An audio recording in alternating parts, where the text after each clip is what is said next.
I'm Arthur Moats, and I'm here to tell you about my new book, The Moats Theory of Life. If you haven't picked up a copy yet, I strongly encourage you to. This book not only is a fun read, but it's a guide to helping you become a person of impact and inspiration. If you are ready to take the next step to improving not only your life, but those around you as well, go get a copy of The Moats Theory of Life, and it's available at moatstheory.com.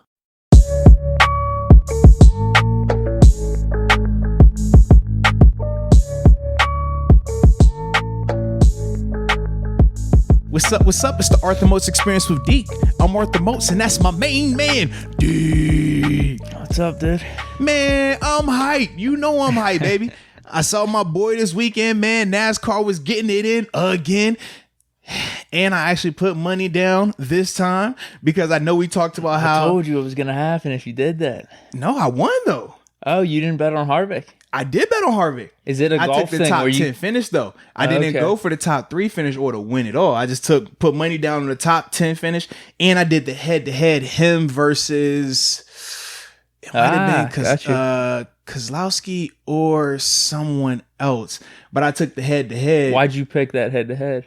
Because I just felt like he was going to win. He had the faster car, and he was still in contention to win. So with the top 10 and the head-to-head, if he were to win the race, it was only going to make it where I was going to win those two anyways, which I thought he was going to do. But if something were to happen, like which did happen on the last lap, I was still going to be covered, which I was. So the mojo did work. So shout out to that, man. I was a little, I wasn't even, I will say I was a little nervous, I'm not going to lie, because what was going on was this. I thought the jinx was in, right? So because it was the Quaker State 400, it was in Kentucky. During the race, Harvick's car was running so bad the whole race, like 80% of the race, it was bad. Like he was in the back 15, 20, and we couldn't figure out what was going on. He was just like, man, his car was loose. So going down the straightaways, he was fine. But in the turns, in particular turn 3 and 4, he was losing so much speed that 2 and 3 cars would pass him every time they was turning. Wow. And then they tried to make an adjustment to fix it. It made it worse. Really? So I'm sitting here the whole race like, oh my God, like this is terrible, man. Like my guy's car is just tripping out. Like, of course, the one time I put the money down, like this is how it goes. And then they end up getting it. They fixed it the best they could. So now we're coming down to the last 10, 15 laps in the race. He's sitting at about, I think, it was like 7 to 10 range, right? And Jimmy Johnson, he's flying. Whole race, he's getting off. This is what, one of his first races, right? Yeah. So he had just came back after missing the race for COVID because he had tested positive the week prior, so he couldn't race. So he just gets back. He's doing good. He looks nice. Brad Keselowski ends up wrecking him. He taps his bumper. He wrecks him. So in turn, that helps my guy get to the front. And now the Kentucky track, once you're in the front in that clean air, it's very hard to pass people up there.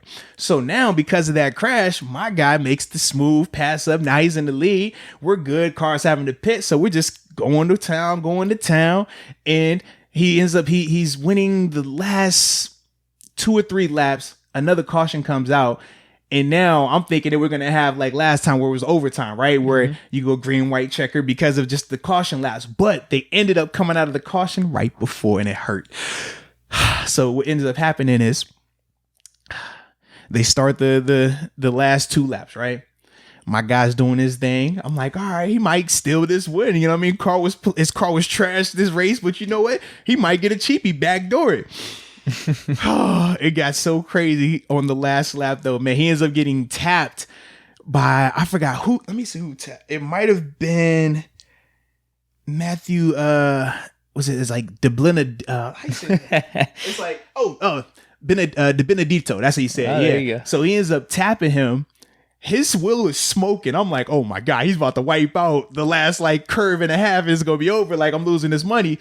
Benedetto, he ends up going like off on the grass, comes back on.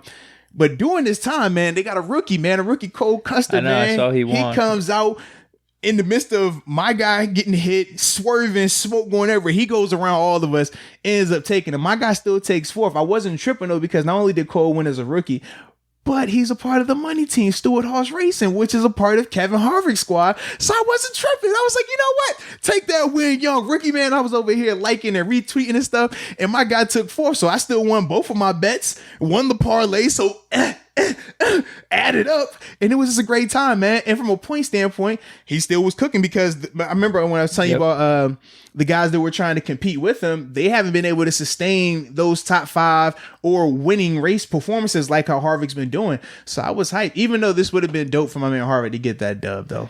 Well, it sounds like it because just how bad his car was, how you explained. It was bad, bro. If you're telling me 2 or 3 cars are passing him every turn, how was he able to be in 7th at that one point? Like, how many racers were in this one? Oh, so the full field, the full 40. But remember 40s. When I tell you this is... So was he in like the 30s and 40s most of the race? No, so he was in the 20 to 25 spot the majority of the time when I was watching him. But remember when I tell you in terms of the pitting, so when guys are pitting, that helps you get a chance to move up. So even if your car is racing bad, but you have fresh tires, these guys have to go pit. You have a chance to, continue to get ahead and move up. So it ended up happening fluky like that. So when Jimmy crashed, it was his timing was just really it was just the timing of guys pitting, him being able to move up. Crash happens. Now he's there for the restart, and now he's good. So that's how all that transpired like that. And then because it was at the end of the race, like if it would have been another 10 laps, totally different conversation. But when you're talking about just 2 laps, he's like, man, I just got to make it around this joint twice and I could win it. Like, it was nuts like that. Like, watching it, I'm just like, bro, how is he in position to win this race right now? How is he leading this lap going into the final lap? Like, this makes zero sense the way he's been running today. But it worked out, man.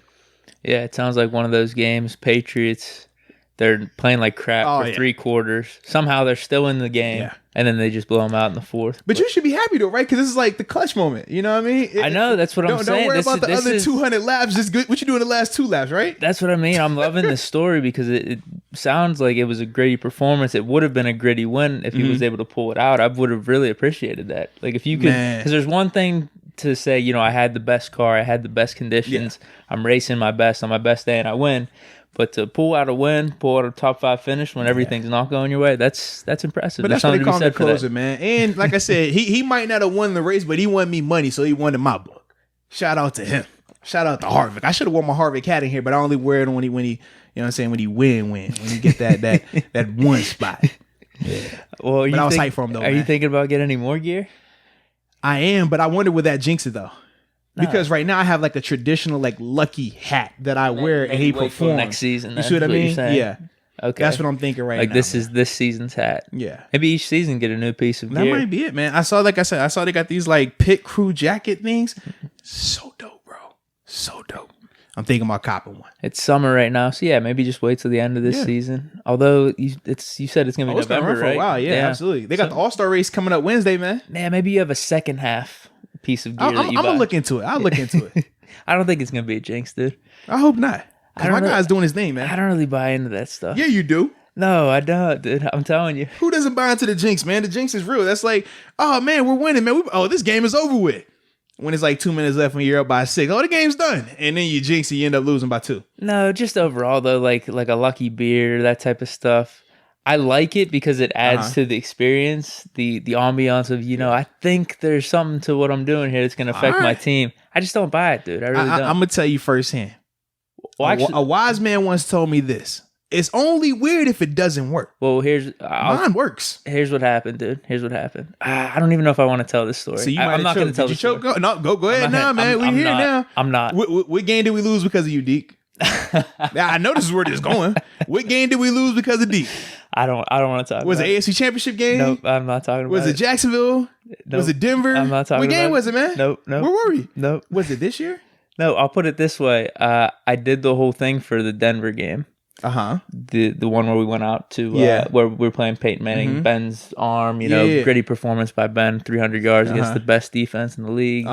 Without AB, lit him up completely, and somehow we still lost. I had a full beard going for that playoff run. And what did you do? We lost. No, I had the beard. Okay. And it just goes to my point of me like... No. So now what was the other thing though? Huh? What do you mean? The story. You're not going to talk... That's a story, man. That was a story? I feel like you're not being truthful and not being forthcoming with the listeners, man. That's a short story, man. Nah, man, you got to tell the real story, man. You covered up the taco meat, so now people feeling some type of way. That's the story, dude. We don't get taco meat 3 button down Deke today, so you need to tell the story, man. Just a short story. Nah, man, it's more to it. I know it's more to it, man. What really happened? What did you do the week prior to that? No, there's nothing with that season. Nope, nothing. What about the other season? I'm not. You might as well just tell us, man. I'm good, dude. Is it really that bad? It's not, but I'm giving you the part of the story that proves my point that I just don't buy it. Did you jinx this? No, I didn't. Dude. Are you sure? Because I don't buy it. I don't think it has anything to do with it. Could it have been mistaken for a jinx by somebody? I'm not doing this. Hypothetically. I just don't want to tell it right now, dude. Hypothetically, could somebody have took this? Maybe I'll tell it down the line. Things are tense right now with everything going on. Things are tense? What? Yeah, no, things are not tense. What? I'll tell the story, when maybe the Steelers are on a winning streak or something like that. No, because then you could jinx us then. Like you did before. No, see, I don't buy it. There's too many. You definitely jinx us, bro. Trying to connect the dots. I'm gonna just say that you jinxed us AFC Championship game and Le'Veon got hurt because of you. No, that's not it. You jinxed us one of these games. No. Yeah, you did. It's cool. I know you did, bro. So you blame me for that then? I do. In fact, I'm blaming you for all the injuries we've had in the playoffs. I was thinking back today. I said, man, we literally had one of the most talented offenses, man. When we had Big Ben, AB, L. Bell, Martavis. You know how many playoff games they played together healthy? 3. The Jaguars game. Bengals game. The Jaguars game. But obviously Shazier was hurt that one. Yeah. The Bengals game. Yeah. And then the it might be 2. What was the third? No. The Chiefs. Chiefs game. Yep. No, it was Chiefs and Dolphins because that Bengals game, I want to say, who was hurt that game? L. Bell. L. Bell wasn't there. AB got hurt. Too, no, but L. Bell wasn't playing in that game though. That was D'Angelo's year. That was D'Angelo. Yeah. Okay, so it was Chiefs, Dolphins, because we had the same season with the Dolphins and Chiefs. Remember, Dolphins was wild card, went on the road to the Chiefs, and actually we lost an AFC Championship game to New England. Really? Yeah. What was the year we lost it? That was first round, the Jags. Yeah, that was 17. That was last year. That was coming off a bye. Yeah, but that was the year where Shazier was hurt. Yeah. It is a shame. It really is. Then I said in 14, L. Bell was out because that's when we had to sign. Tate. Yeah, then Tate off the street. It was embarrassing. Yeah. I mean, our defense. it was. No, I'm with you, man. It was a shaky performance on defense, but yeah, it was just an all around bad game. They beat us. Yeah, we didn't have multiple games where you had the killer bee era truly be out there together in the playoffs, man. That was make me so mad, man. Now I'm just blaming you for all that because I know you jinxed us. No, it has nothing to do with and the fact that you didn't believe, maybe the fact you didn't believe in the jinx is why we got jinxed. No, not at all. I told you the Denver thing is. That was the only one. I believed in the jinx for the Denver thing, so I was like, I'm growing this beard out because I don't want to be messing stuff up. And then you didn't believe in the next year we went to the AFC Championship game and lost. That's not it. So I blame you, bro. Nope. Yeah, it's you, man. It's you. But that just goes to show you. No, it doesn't mean anything. It lets me know that you didn't believe in the beard enough. If you were willing to turn your back on the beard after one performance, that lets me know you weren't truly buying into it. Then what does it mean then? If we're losing with the beard? No. The thing is this: when you buy into it, you have to believe. I did buy into it. I bought into it then. You ain't buy it the next year, so you couldn't No. See, you don't even know any of the story. I'm making the story up. I'm controlling the narrative since you. That's the thing, man. You know what they say. If you don't say anything, we can talk for you. We're gonna throw the story out there for you. That's fine, but I've pleaded the fifth on this, so no one really knows. But that's good because they just gonna hear my side and just roll with it. So, like I said, man, Deke said he didn't believe in the playoff beard, so he cut it after the Denver game, and then you saw what happened the next year. We going to the playoffs. Instead of him really believing in this playoff beard, this beard that was gonna help us win a ring, we end up getting hurt again. You notice every game we get hurt because you don't believe in it now. No. Ben got hurt this year because you not believing in him, bro. No way, dude. Yeah, that's how it happens, bro. That's fake news. All this is fake news. None of it happened. That's the story, bro. That's how it went. None of it happened. I remember you telling me, actually. Yeah, you told me. I remember like it was yesterday. Sure did. You said, man, y'all tripping. I don't believe in this playoff beard. Y'all be all right. In fact, I tore my pec in Denver because of you. Yeah, now that I think about it. Thanks a lot, bro. Why me? Man? Because you didn't believe in us. Why isn't it? I mean, we got however many people that live in the city of Pittsburgh. How many people that are Steelers? Everybody does their job.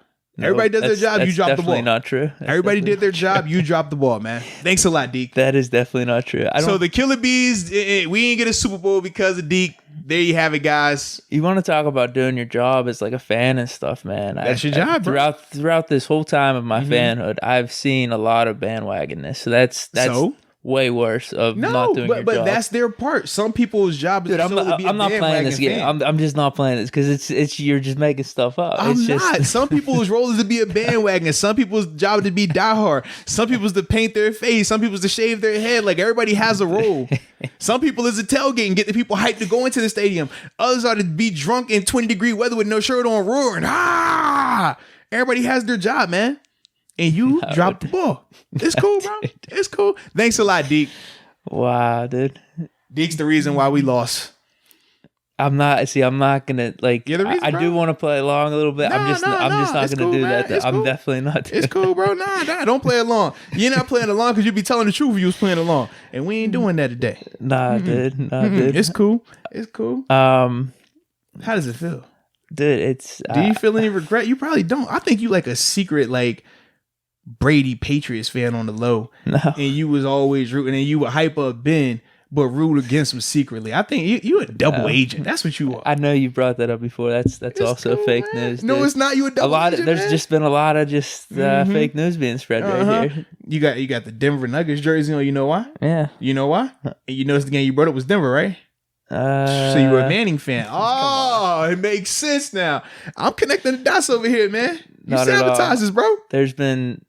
Dude, I've gotten into fights, and I remember a lid store back in the day. This is when I think Manning was on the Colts still. Yeah. This is when Ben was coming off his second Super Bowl. Okay. And then he was heading for his third. I'm getting into fights with dudes at lids about Big Ben being the best in the league versus like Peyton Manning and stuff like that. Like Peyton, I don't know. Peyton was never there in terms of my QB list. It was like I've always respected Brady. It's always been Ben and Brady. Like Peyton gets no love. Dude, him and Breeze, man. There's just something about those two quarterbacks that really don't impress me. To be honest with you. That's interesting. Like Breeze, I told you that there's a lot of stats there. It's cute. He does have his ring, so I'm not gonna. He's an all-time great, but even with Manning too, dude. I mean, he's got the one ring, but there's been some poor performances in the playoffs. Okay. So he's an all-time great too. He's an all-time great. They both are, but. You got Brady and you got Ben, dude. Okay. Like those two QBs. Because even look at Rodgers now. Mahomes is getting up to those three though. I'm telling you right now. We've talked about this. I'm big on Mahomes right now. I've seen that Super Bowl performance. That was awesome. Okay. So yeah, Brady, Ben, Mahomes. Those are probably the three quarterbacks I respect the most right now. No Russell Wilson. Yeah, he's in there. He's in there. He's probably fourth. Lamar Jackson. He's there. He's got to win a playoff game, dude. Deshaun Watson. I'd take Lamar over Deshaun. Deshaun has a playoff win though, according to your theory. Yeah, but I'll take the MVP from Lamar. But I thought you need playoff wins. You do, but like I said, you gotta weigh all these things out. Deshaun doesn't have an MVP like Lamar. Yeah. Like there's something to be said for that. Okay. That's all. Right. Deshaun just doesn't have that. You trying to have me rank my QBs? Hey, man, I'm just hearing you out right now, man. You said is Brady and Ben, was that in alphabetical order? Or, I mean, I'm not saying order. Technically, it would be Ben alphabetically. I know, so you're saying Brady's ahead of Ben? Nah, I'm just saying these are the guys I respect, man. Okay, who do you respect the most of? Those guys. Yeah. I respect Ben, dude. Over Mahomes. Over Lamar. I do, yeah. Oh, you know that, dude. Brady, come on, I'm a big Ben fan, dude. I'm the biggest Big Ben fan probably out there. You know how it is, man. Not enough to believe him. It's in the playoffs, like, dude, I was thinking this. No, I was thinking this, man. I know people rip on me for my support of Ben and all this. Like, dude, there's guys back in the 80s and 90s. How many of them will say Marino's the best quarterback I've seen? No debate, no matter what. And they just say a dog, though. And they just say it. But, whatever stats are out there, it's not that. It's just you got your eye test, you got your loyalty, you got your fanhood, and you stick with it. Some people will say Elway. Okay. I don't know about Buffalo people. They probably won't. I mean, maybe some will say Kelly, but that is probably a reach. Let's just tell these Bills fans don't say that. Wow, Jim Kelly's a reach, but Ben isn't. No, because Ben's got 2 rings, dude. Ben's got 2 rings, and he's just the overall better player. Wow, he just is overall better player. He just is. Okay, that's fact based. I'm not prepared for this argument, but there's no. I always laugh this. when you say fact based because you were going to point to stats, but we can also account for the different errors. Correct. I'm not doing that, dude. Oh, okay. Just checking. I'm just not. 2 rings. I know we got the gritty playoff performances, clutch factor. Ben is Ben, dude. There's a reason we're even talking about him over Bradshaw, which I would do, obviously, and we're taking Bradshaw over Kelly for sure. I know you would take Ben over Bradshaw. I know that. But I don't think that's a clear consensus. Just throwing it out there, bro. I understand that. Yeah. I understand that. I would say that's more of a generational thing, though. Nah, I mean, when you talk about just... You're saying these young kids or people my age. It's debatable. I think it's people that would debate it. When you talk big winning, when you talk about being the reason why you were having the big winning, you talk about the accolades to go with big winning. I'm just throwing it out there, bro. Both regular season and postseason, gritty performance. That's all I'm saying, bro. Big time different eras. Now you want to talk eras. What? Huh? I thought you said we weren't talking different eras. It is what it is. No, but Ben has the stats too. I mean, there's so much different but we also said that from a stat standpoint, the numbers are gaudy because of the generation that he plays in. But we also can account for the fact that Ben's worst most attempt season, his least attempt season, is still 200 more than Bradshaw's most attempted season. Just throwing it out there, bro. Okay, but then you have Bradshaw with the whole free agency thing. They're able to keep a team together. We don't have that, dude. We have the Patriots. How many more excuses you looking the Patriots for, man? are able to replicate that, dude. I don't care. Ben's just hands down the better quarterback. Bradshaw said it himself, so I don't. All right, man. You know, he was being humble. Come on. He was being humble. Nah, he's just being honest. Bradshaw's an honest guy. You know Bradshaw's a humble guy because he got killed because of what he said about Tomlin, remember? No, he's been humble. He's a straight shooter. He's turned to being humble. It's cool. He said Ben's better. Okay. He's a straight shooter. He's a humble guy. Come on, dude. He's a humble guy because let's be real. What does Bradshaw look like saying that he's better than Ben when Ben is the quarterback right now? This is not good for the morale. It's not. I don't know what that has to do. You just don't say anything. What you say is he didn't. I'm sure he didn't start the conversation. What you say is about it. No. What you say is because Jordan's not saying LeBron's better than me. You just say you can't compare errors. That's what Jordan has said. But Jordan, I saw. Jordan said that if you don't think it's true, you don't say it. Then no, not necessarily. Sometimes you got to keep the peace. No, sometimes. He's not. He's not a PC guy. Like how do you figure? You know how Bradshaw is. He works on a national TV network. You talk about guys that say the right things. Sometimes you got to say the right things. Don't you put him in that class of Barkley in terms of like these analysts and stuff? They're just gonna tell it how it is. Bradshaw's up there. No, I wouldn't put him in that. No, he's up there. No, man. He said he's the best, so that's another thing. He was being nice. It's kind of like when you tell your little brother, "Hey, man, you're really good at this." Nope. You know you could like just trash him. It's cool, bro. No. You did really good. Thumbs up. No. Ben's better, dude. Like I said, Bradshaw has said it. I've said it. I know you said it. Many Steeler fans have said it. Many Steeler fans have also said that Bradshaw's up there. I'm just throwing it out there, man. More talented quarterback. He's more accomplished quarterback is Bradshaw, both regular season and postseason. Better team around him for his whole career. Easily. But he was still the leader on that team, though. Huh? He was still the leader on that team. Yeah, I give him credit. He's an all-time quarterback. He wasn't carried at any Super Bowl. He's an all-time quarterback. Yeah. That defense was the best, like one of the when best was he ever carried in a Super Bowl? Was he carried? Huh? Was he carried? Carried in a Super Bowl? Ben's carried us through that playoff run to get to the Super Bowl. Just throwing it that was probably one of the most impressive performances by a young quarterback. To you, yes. No, easily. I'm just saying, not to me. No, if why, you look why at that, are we having this debate between Bradshaw and Ben? Why? I don't know what's happened. I don't know. Why? I think you brought it up. You get so defensive about Ben, man. We're not talking Ben today, man. Put Ben in your back pocket and chill. Dude, no. You brought it up, dude. I was listening. No, that was you. Hell no. I was man. Nope. You were like, "Where's Ben versus Brady?" and all this type of stuff. Because you were going down your list of guys you believe in and all these other things. In playoffs, like what quarterbacks I respect more. You dropped the Ben. I ain't gonna go. I said Ben. It's as simple as that. I said I respect these quarterbacks. Yeah. I respect Ben, Mahomes, and Brady. But then you're the one that brought it up, and because remember you said that Ben is better than Jim Kelly and Bradshaw is better than Jim Kelly. That's what you said, and then I said that's a fact. And I said, well, Bradshaw is debatable better than Ben. That's what people will say right now. That's all I'm saying, bro. All right, but that's just not true. But in your opinion, but I'm just saying there are some people, a nice amount of people that do believe that Bradshaw is the guy. That's all I'm saying, man. Don't shoot the messenger. I'm just reporting the news. That's fine, dude. And I could leave it with that. Their opinion's wrong, and that's cool. All right, man. I'll leave it at that. Hey, man, believe what you want to believe.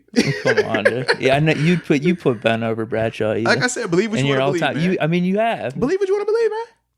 Believe what you want to believe, man. I could look back at that picture. Man, I got documentation that says I've done others as well. It's all good, bro. Oh, come on. I'm not tripping, man. All right, what do we got, man? Anywho, Ben Lover. We came here to talk about. It was an article that came out. We were talking about first time Pro Bowlers, and we're gonna focus on the AFC this time. We'll do the NFC at a later time.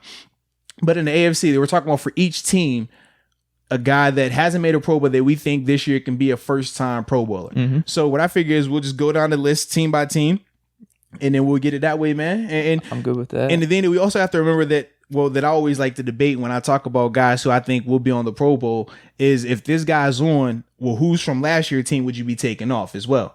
Yeah, because I mean, it's kind of like the snub argument, right? You can't say a guy was snubbed if the two that did make it over him were dogs. Like, which one are you going to take off for him? Okay, the Pro Bowl team then. Yeah. All right, let me load that up then. Yeah. All right. Good. Yeah. No, you're good. Yeah. Okay. Let's just. We're all right. We're so good. For the Baltimore Ravens, they had listed Patrick Queen as the rookie linebacker out of LSU. They think that he'll be the guy from their team that hasn't made a Pro Bowl that will. I agree with it. You do? I think, it's pretty simple. You look at the other people on the roster. So we're just going team by team. Who has the best chance from each team? Not saying it's going to happen or not, right. But who has the best chance? Yeah, I mean, you look at the people that have made the Pro Bowl. Mm-hmm. They got a lot of people on defense. Offense and defense, actually, in terms of, you got Marcus Peters, Marlon Humphrey, Calais Campbell. And then, on offense, Lamar Jackson, he's going to do it again. Mark Ingram. Yeah. I just think Queen, it's going to be a Devin Bush scenario for him where he's going to be getting this playing time. Mm-hmm. And he's talented. They spent this first-round pick on him, and he's coming into a defense that's already really great. So very true. It's kind of set up for him, like tailor-made for success. And I know Devin Bush, he almost had a Pro Bowl year last year. Mm-hmm. And he was in for it was like 60% of the snaps or something. Obviously, he played well, but not up to like this crazy Pro Bowl level. Right. I could see Patrick Queen doing that too. The other two names I was thinking of, though, was Marquise Brown and then J.K. Dobbins. And that's only, you can't really bank on that. That's only if Ingram gets hurt early in the year. But outside of that, I just don't see Hollywood Brown putting up over 800-900 yards this year. Right. It's more or less based off how the Ravens offense is, not about his talent. Mm-hmm. So, I could see it with Queen. Yeah, so for me, I didn't think Queen, just because when I look at the guys who did make the Pro Bowl last year, obviously Darius Leonard, he's been an all-pro Pro Bowler multiple years. You look at a guy like Tremaine Edmonds, another guy who's Pro Bowl. Like I said, I personally think he's a top 5 linebacker in the league right now, and he's only going to get better. And then they had Dante Hightower that made it last year as well. He ended up sitting out because of injury. But when I think of those three, I said, okay, if I would take off a Dante Hightower, do I think that Patrick Queen is going to be better than a CJ Mosley who's coming back this year with the Jets? I personally don't. Do I think that Patrick Queen is going to be better than Devin Bush year 2?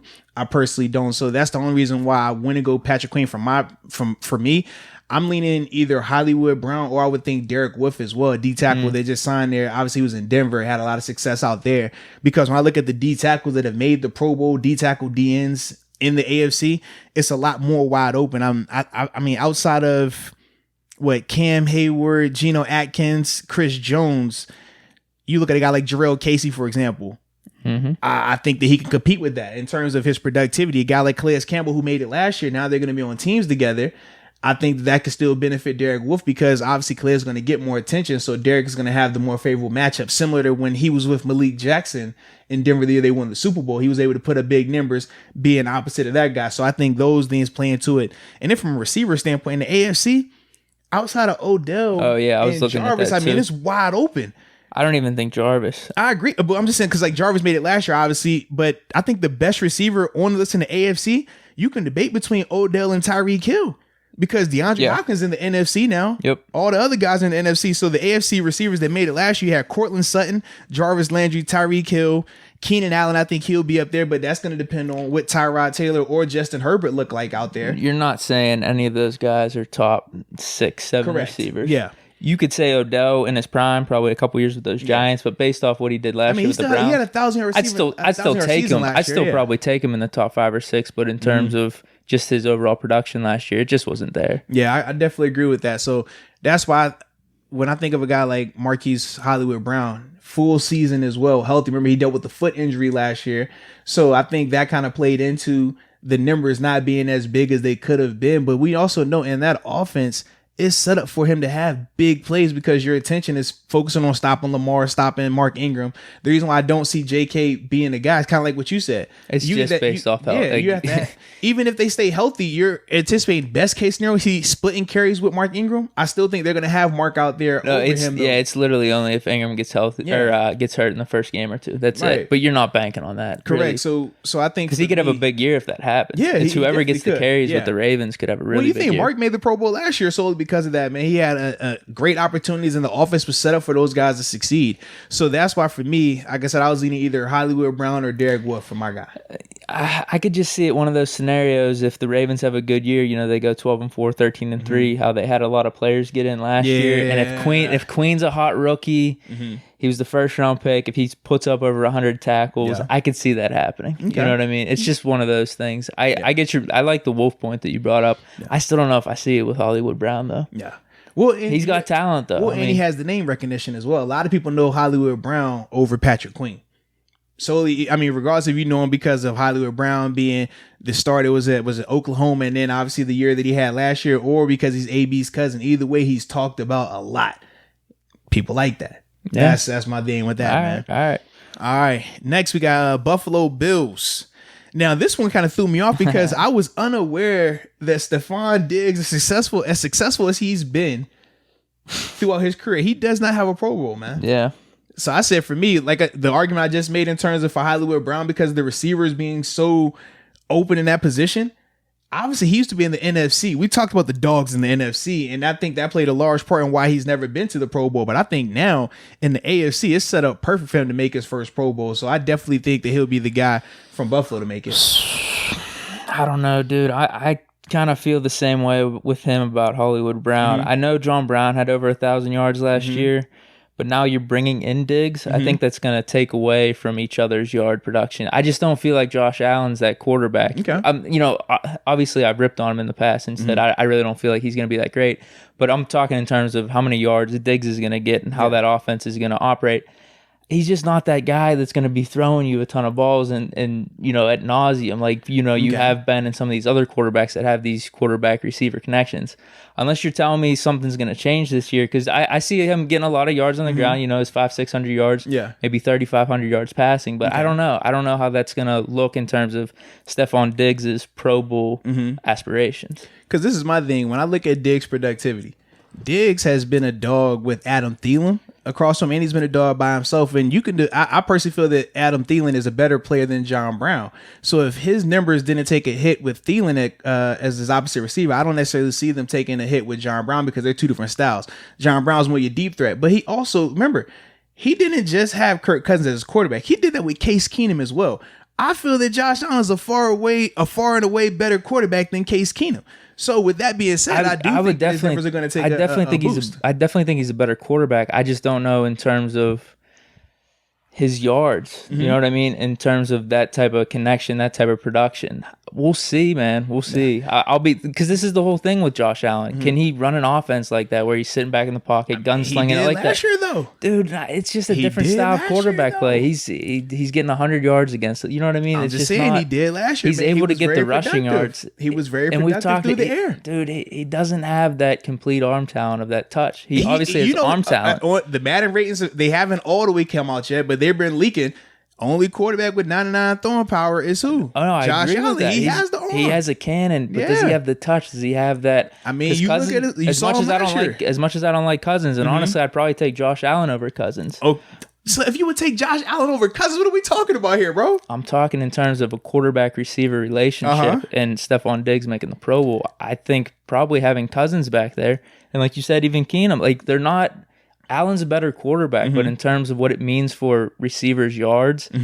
I got to see it with Josh Allen. I know he did it with John Brown. You keep saying you got to see it, but I'm like, what didn't you see last year? It's just John Brown, dude. It was just John Brown. Exactly. So if Diggs is a far and away better receiver, we see this every year with quarterbacks. They find their guy and they feed their guy. Well, see, I don't think Josh Allen's like, I don't think he can do that. Well, when has he had a receiver that he wanted to feed? John Brown isn't the type that you're just going to feed. Diggs is. That's like having AB on your team. You saying, hey, I don't know if we're going to throw the ball to AB a lot this game. Let's be real, dude. John Brown's stats are very similar to Stephon Diggs. I mean. No, not career-wise. No, they are. Bro, Stephon Diggs has only 2,000-yard seasons. Yeah, but how many catches was he having per season compared to John Brown? He only has one over 100. The other ones are in the 60s, and then another one in the 80s. That was with him having Thielen next to him. All right. Thielen was a 1,000-yard receiver as well, still getting that type of attention. John Brown isn't that type of guy. John Brown is a guy who's going to take the top off the defense. That's what he does. So for me, I know Diggs is going to be the guy getting the ball. He's going to be feeding him. But even if you want to make the argument against Diggs, I still could go with Ed Oliver as well. I think he's another guy. I was going to say, I could see Singletary having a big year, actually. Oh, okay. You know, we do have a lot of good running backs in the AFC, but I could see Singletary just having one of those years like Kareem Hunt coming out of nowhere. You know, he has like 1,600 yards. Because, dude, the talent's there. And that's what I mean. And that's what I'm talking about with the Bills offense. I don't know how much it's going to be this passing juggernaut where you have Josh Allen. You have a lot of talent. You have Josh Allen he's probably gonna be getting like 500-600 yards rushing. And dude, Devin I just think there's gonna be something there as opposed to the passing game. That's why I'm knocking Diggs making a Pro Bowl. He could have a good season, like I said, he could have 800-900 yards. Okay, but in terms of him making a Pro Bowl, I see Devin Singletary over. I could see Devin Singletary having a big. Well, this is my question: if Devin Singletary were to make the list as a Pro Bowler, is he getting it in over Derrick Henry, Nick Chubb, or Ingram? He might, dude. I mean, Ingram could have a down year, but they could be splitting carries or something. And we're all anticipating Le'Veon having a bounce back year as well this year. Now with Sam Darnold, the revamped offensive line, you think he'll have a better year than Le'Veon as well? Dude, these are your AFC running backs. Austin Eckler is another guy. I could see him having a breakout year. It's not about what the other running backs do. To be honest, with you. I think it is about the other running backs do because number one, we know what the Pro Bowl name means a lot. We talked about how Von Miller and Khalil Mack made the Pro Bowl and their stats were trash compared to what Buzz were. He's going to be the guy up there, though. I mean, Gore's not. But they also they drafted Moss up there. Moss is going to be. They said that's their change of pace back. That's why they drafted him. Dude, they want the 1-2 punch. He's averaging 5 yards a carry last year. You've talked about it. He's got extreme talent. He definitely does. Yeah, I could see him doing it and having a breakout year. It's as simple as that. I just don't see Diggs getting over 900 yards up there. I really don't. I just think that Diggs is going to be able to do it regardless. If he has 900 yards, but he has 10 touchdowns, he's going to be in the Pro Bowl.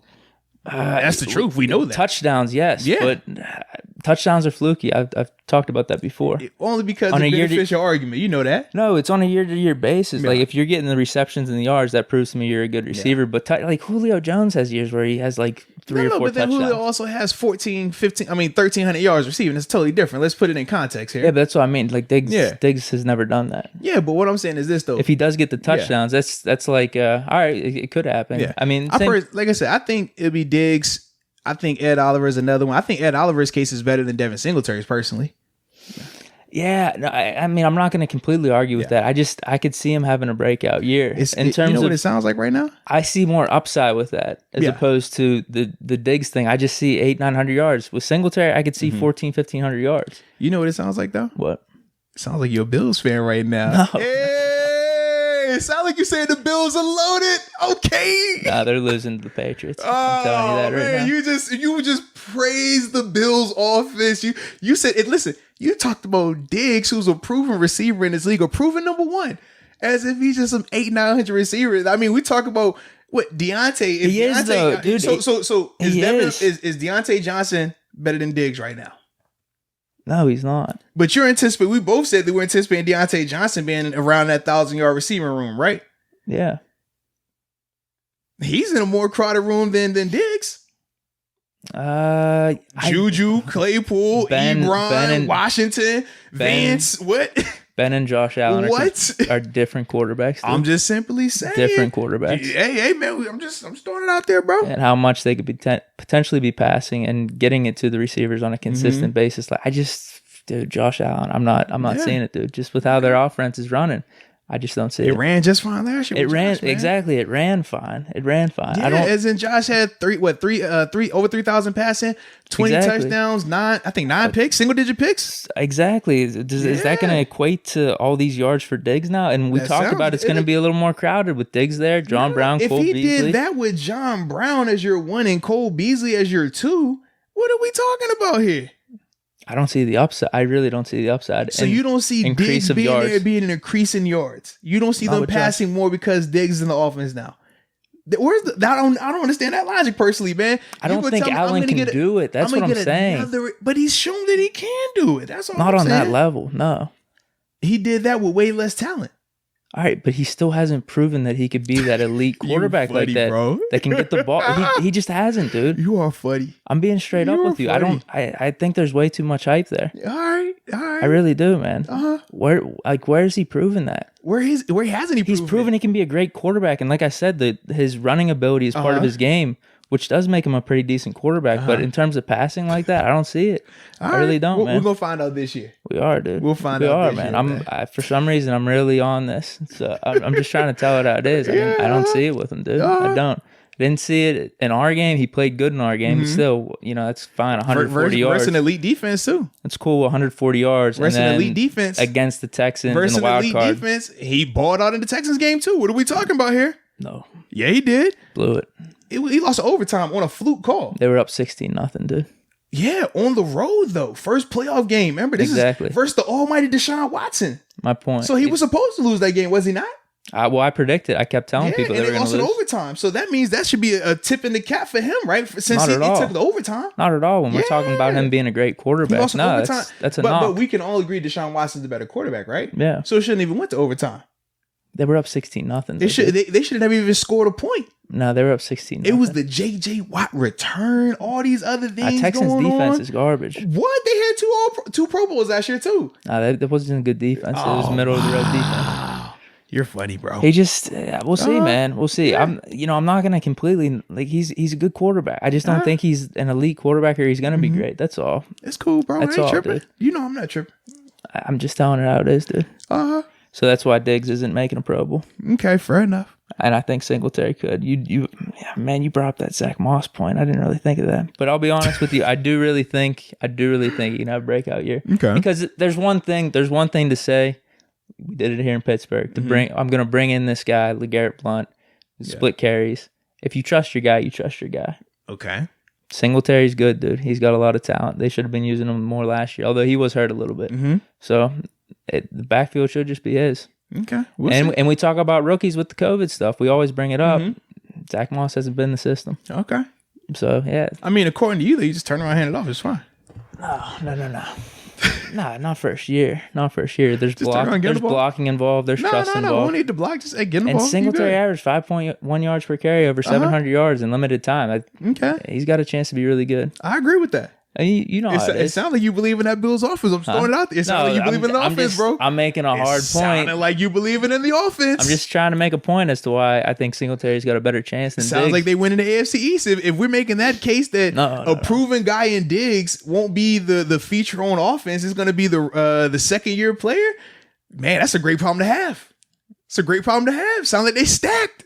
Nope. You said it yourself. It's cool. We'll move on. You said it yourself. I'm with it, bro. We're talking about best chance. No. You said it. You said it yourself, man. You said it yourself, bro. So we're good. I like it. I'm good with that. Cincinnati. What you think about Cincinnati, man? Oh, this is easy. Joe Mixon, dude. Oh, but no, he already made a Pro Bowl. No. I thought he had. Nah, dude. Mixon, bro. I looked. I had to check. Hold on, man. Mixon has what? I promise. If Mixon hasn't made a Pro Bowl, then without a doubt it's Mixon. I promise.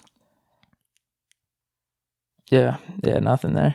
Pro Football Reference. Yeah, you're right. Well, then, that's a no-brainer. Yeah, he's got the best chance. I know they're trying to say Burrow here. Not a chance, bro. How? I don't get it. Not a chance. I don't get it, man. I could just see it kind of like Singletary. He could have a breakout year. I don't really care what other running backs do. He could just have a really good year, 1,500 yards. And he's the most, I'm not going to say most talented, AJ Green, but he's up there in age. So Mixon's hitting his prime. I really think it could be like he's done good with crappier quarterbacks. Absolutely. Although we don't know what Burrow's going to do, but still, last year was awful at quarterback play, and he still had a really good year. Well, when I look at Mixon, he's coming off of 2 back-to-back 1,000-yard seasons where we talked about the quarterback play and who was at quarterback for them last year for the majority of the season. It was out of control, man. So when I think of that, Mixon definitely I think should be up there. And when I'm thinking about guys that he would beat over, that he would get on over Mark Ingram, I'm taking Joe Mixon over on Mark Ingram. Like you said, even with the Nick Chubb, I think that him splitting carries potentially with the Kareem Hunt is going to affect him as well. I could easily see Joe Mixon having that role. And in the AFC, just in general, your top backs, you can debate that Le'Veon should be higher or should be back in there, but he's coming off of a down year. James Conner, we've seen him do it before, but we haven't seen him be able to sustain it. Yeah. Yeah, we'll get to some other players. I mean, there's some other guys in the AFC I'm thinking in terms of running backs. But yeah, dude. I mean, he's in terms of talent and everything. Who was your other guy? Well, who were you thinking? So I said I was thinking Joe Mixon. I also thought about their left tackle that was hurt his rookie year, Jonah Williams. He's another guy. I said if he keeps Joe Burrow clean, because it's Joe Burrow and the hype going to be around him, they're going to make it like, hey, the only reason the Bengals have done good protecting him is because of Jonah Williams. People want to hear the guys get talked about. That helps out. And then I also thought Tyler Boyd, he's another guy I could see easily when you bring in a guy like T. Higgins, and then if AJ Green is healthy, that's a lot less attention on Tyler. Now he doesn't have to be the number one guy. He can be a elite number two, which I think he is. I think he's a top-notch number two, but not a number one, or not a stud number one receiver. How we say a franchise number one receiver. Franchise. He's not that. He's Jarvis Landry over at Cincinnati. But he can easily. I mean, Jarvis Landry made the Pro Bowl last year with Barry. I think he just had over. Was it? Him and Beckham just had over 1,000. Yeah. So when I think of that, that's another reason why I think that Diggs can easily get that, and I think that Tyler Boyd, if the offense is right, and in terms of Joe Burrow just being competent, I think that he could easily get that, because he's going to be the guy that's running the routes that are quarterback friendly, that are the short to intermediate stuff, which is what you see with certain receivers. And I think that he'll be able to eat that role up. So that's why he's the other option. But yeah, with Joe Mixon not having a Pro Bowl, without a doubt, Joe. Yeah. All right, what team we got next? All right, now we're at Cleveland, man. Cleveland Browns. See, some of these teams. Now they have a lot of Pro Bowlers, bro. Well, I was gonna say some of these teams, they have linemen in here, and I'm just. My thing was basically, all right, I'm going to look. You have the lineman as your pick. I'm going to look to see what other players are on your team. Yeah. If other players that I think might have a chance already have a Pro Bowl, then I'm just going to give this article their pick of the lineman. Yeah. Just because, they explained it here. I'm just going to toss my hands up and say, all right, you got this one. I'll get, because this is the lineman, right? Yeah, J.C. Treader. I mean, who's a good lineman. I'm not going to knock that. But I also think for J.C., he's not my pick just because at the center position in the AFC, you have, Marquise Pouncey. You have, what's the kid? Oh, Ryan Kelly out in Indianapolis. And then you have Rodney Hudson over in, not Oakland, but not Vegas. All pros, all of those guys. I don't see him beating out any of them personally. So that's why for me. Who do you got on the Browns then? Well, Baker having a big year. I mean, even though you could make the debate that he could make the Pro Bowl just because the alternate last year was Ryan Tannehill. Do I think Baker can be better than Tannehill next year? I do.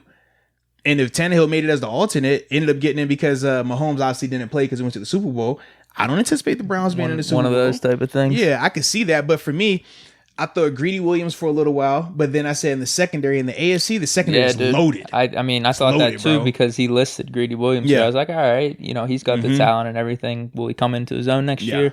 But yeah, dude, I mean, Steven Nelson and Joe Hayden barely got in just based off all the cornerbacks last year. So, but then I said, they already have Denzel Ward on their team. Yeah.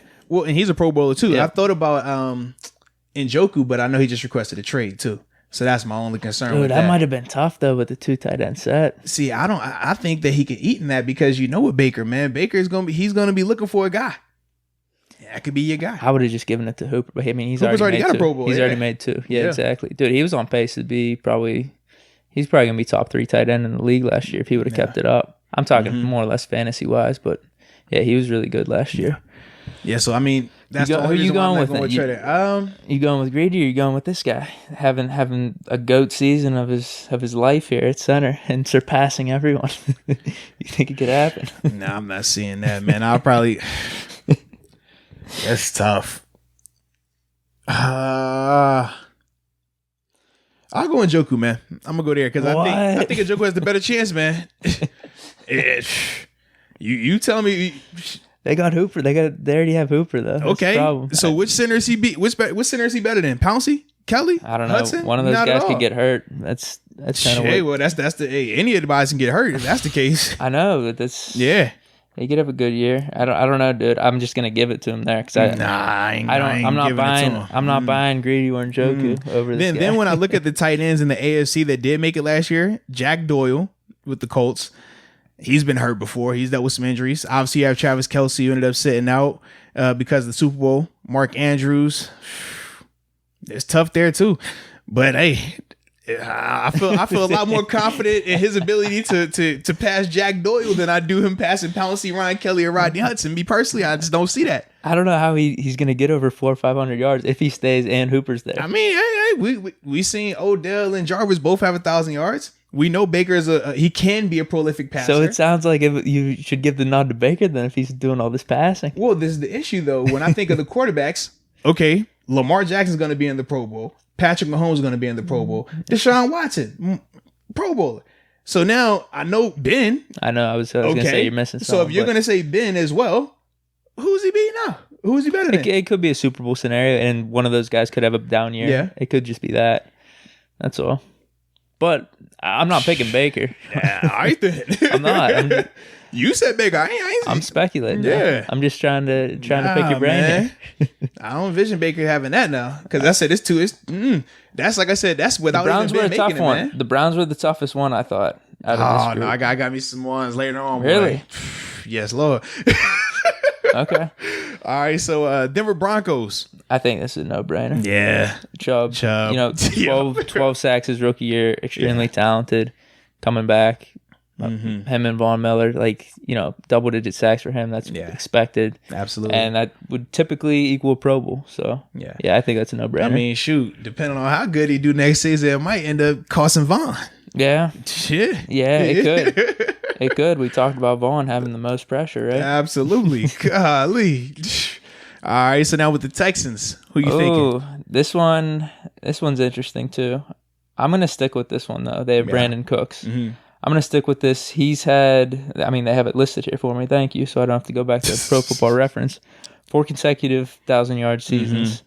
He's done it with, what's it multiple on? It's 3 different teams, multiple quarterbacks, the Patriots, the Saints, and then the Rams. Mm-hmm. Last year was a big down year for him. But I think there's a reason he's been brought over to the Texans. For whatever reason, I mentioned this last podcast, there might be some type of Patriots connection there with Bill O'Brien. He knows how to use Brandon Cooks in the system. It's going to work out better for Deshaun Watson in some way. I don't know how all this is going to happen. Right. I'm just kind of trying to read the mind of Bill O'Brien and the Texans and what they're trying to do. At the end of the day, I think he's going to get the ball a decent amount.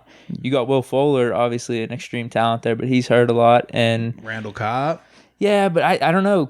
Cooks has actually proven to be doing this. I think he just gets a bad knock because he's switching all these teams and stuff. 4,000-yard years, he's been really productive throughout his career. Yeah, I agree. He's still young. I don't see why he can't do it down with Houston. So my other pick was maybe Fuller, but I'll give the nod to Cooks because I think he'll be the number one right off the bat here, just based off what he's done in the past and Fuller being hurt. So, Cooks, he can get 80, 90 receptions maybe.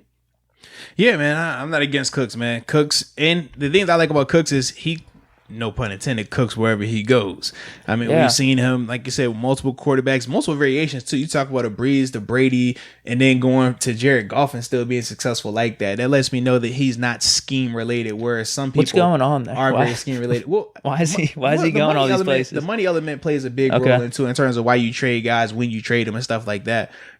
Excuse me, and the other personnel that's on your team during that time. We know when he was with the Rams, they had too many people out there that was getting paid. So there was no way that was going to work out. We know the Patriots never want to pay anybody.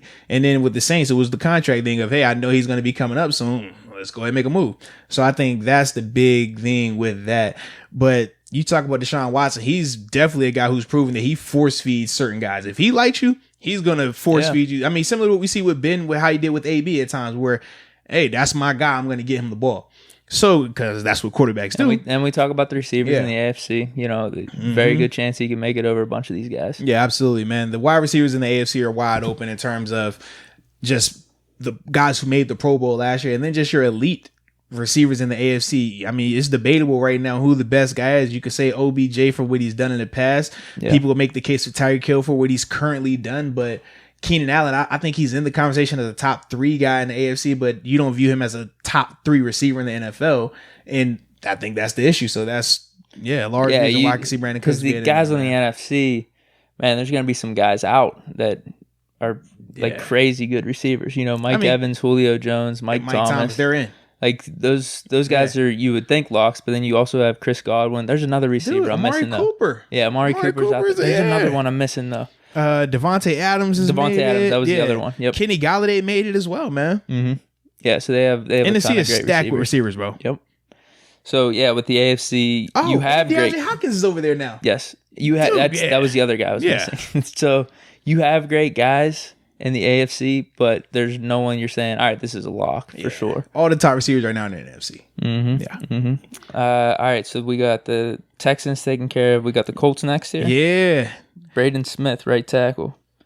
I think this was one of those teams I was looking at the roster. Mm-hmm. You already got Phillip Rivers, Pro Bowl. I don't know. I don't think the running back's really short up. I want to go with the running back. Marlon Mack is their guy. They just drafted Jonathan Taylor, though. Marlon Mack is their guy. I know. Well, if they didn't draft Jonathan Taylor, I'd feel better about Mack for sure. Marlon Mack is their guy. They drafted J.K. Dobbins in Baltimore because you didn't have worried about Ingram. You know what? I mean, you could make the argument that I made with Singletary with Mack. Then you could definitely make that argument. Yeah. I'll give you that for sure. It's even more so with Mack because he's been more proven multiple years now. 1,000 yards last year, 900 yards the year before that, and he did that only in 12 games. I like Singletary's upside though still, but Marlon Mack. Dude, Mack is good. I think Marlon has more upside than Singletary. I agree with you on Mack. Yeah, but drafting Jonathan Taylor in the second round gives you. That's cool. I mean, they drafted J.K. Dobbins in the second round. I understand that. And that's why I'm still rolling with Singletary on who they drafted. So you know what, man, dude, I didn't write it down. Maybe you could talk me into Mack.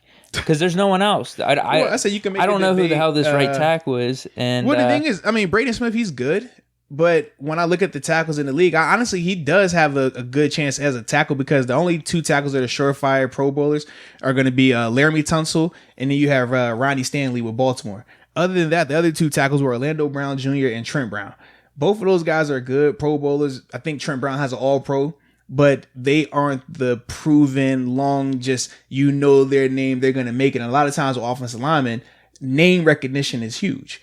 That's what I'm saying. I'm looking on their defense. Who could you say on defense? Is that what you're thinking? Malik Hooker was the only one I could see on defense that hasn't made it that could potentially make it. I was looking at him too. I was unimpressed. It's a health thing though, man. I was going to say I was unimpressed with the stat lines I was seeing on Pro Football Reference. Yeah, but no, watching him on tape, you see he's productive. If he could put it together, then okay. And it's not what he could put it together; just health. Health is the biggest thing. A lot of times, he's either injured, missing time, or he's playing injured.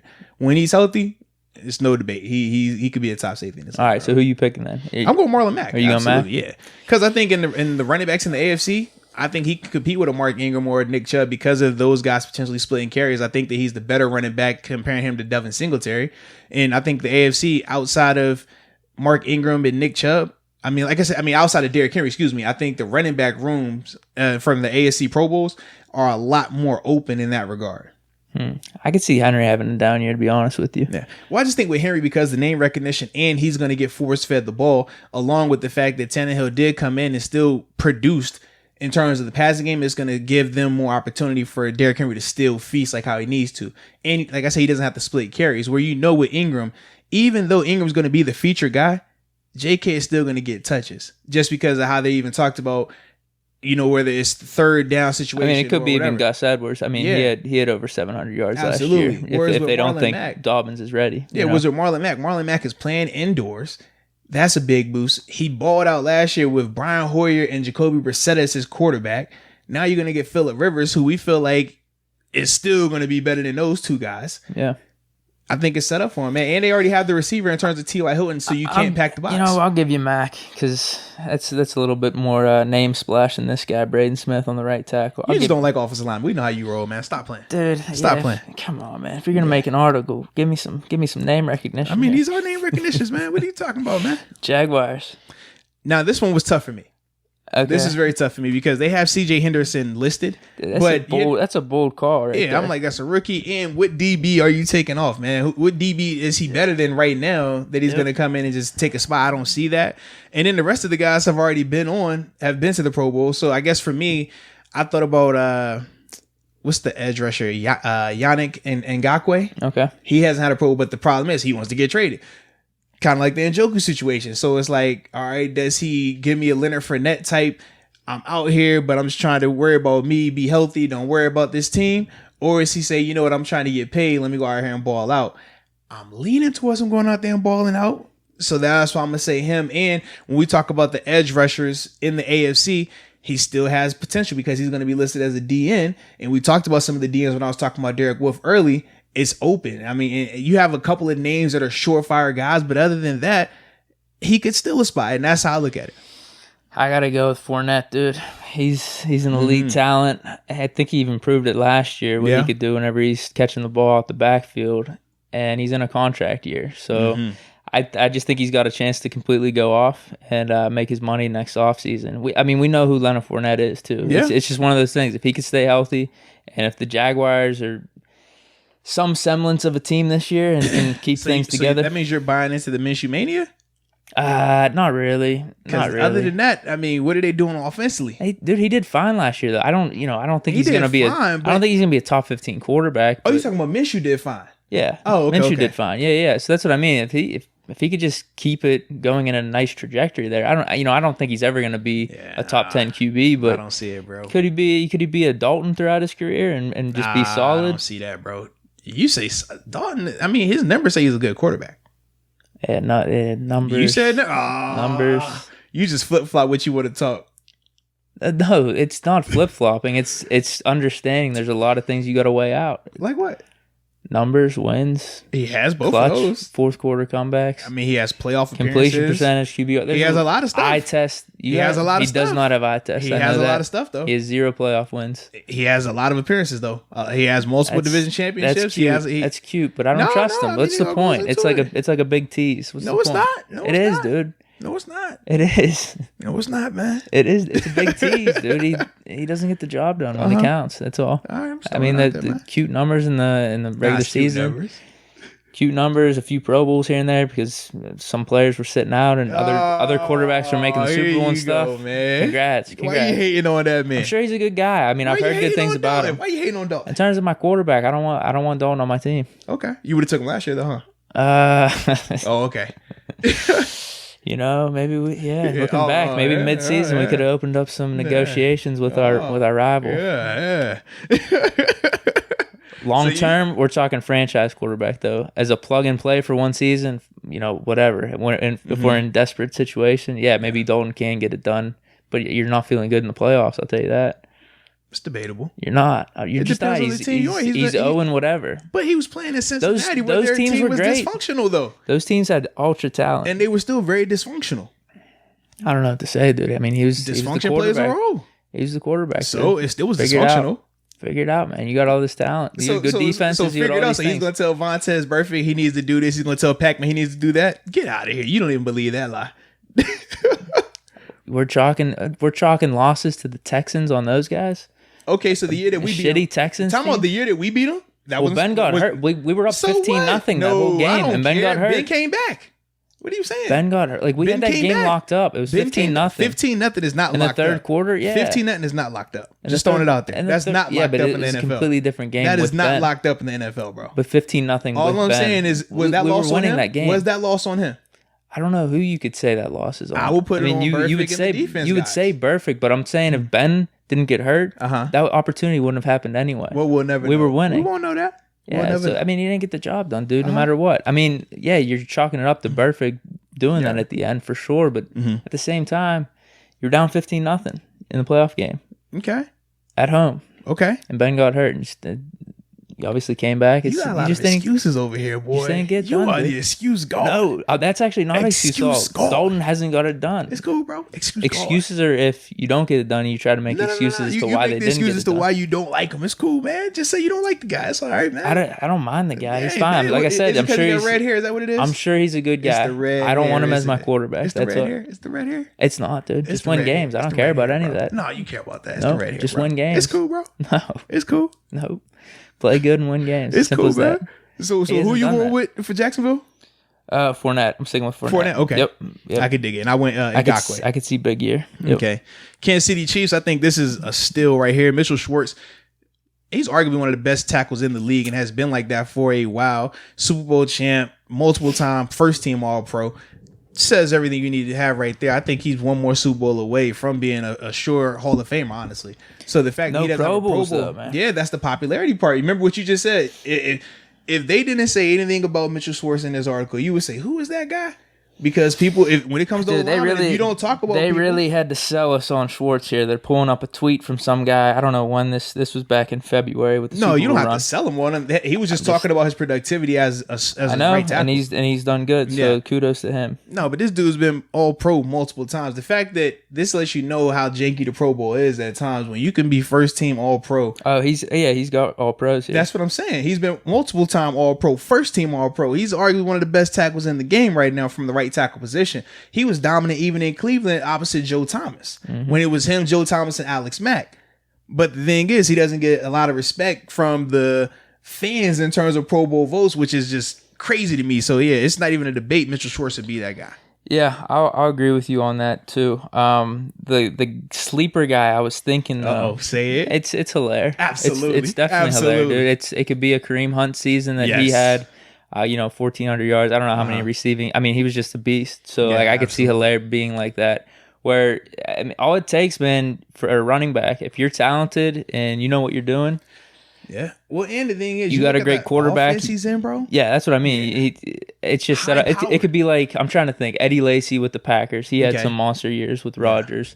No Sean Moreno with Peyton Manning in Denver. Absolutely. You just got to be there. If you're there on that type of train where an offense is so elite, and you just, like I said, you're confident, you know what you're doing, you got talent, it could be a monster year. You said like Edgerrin James with Peyton Manning in the Colts? James was better than Moreno though. Dude, James was a really good running back. I mean, I'm trying to think if there's a guy with the Patriots you could say with that. I mean, they had Dylan that one year, but Dylan was good in his own right. I would say Fred Taylor. No, he had bad years up there. I'm trying to think then. Who was it then? I don't think they've really had it. I mean, Maroney had a good year. It was like 1,000 yards his rookie year, but they haven't had Stephen Ridley the one time until he was nice till he got knocked out. They just haven't had a consistent running back like that.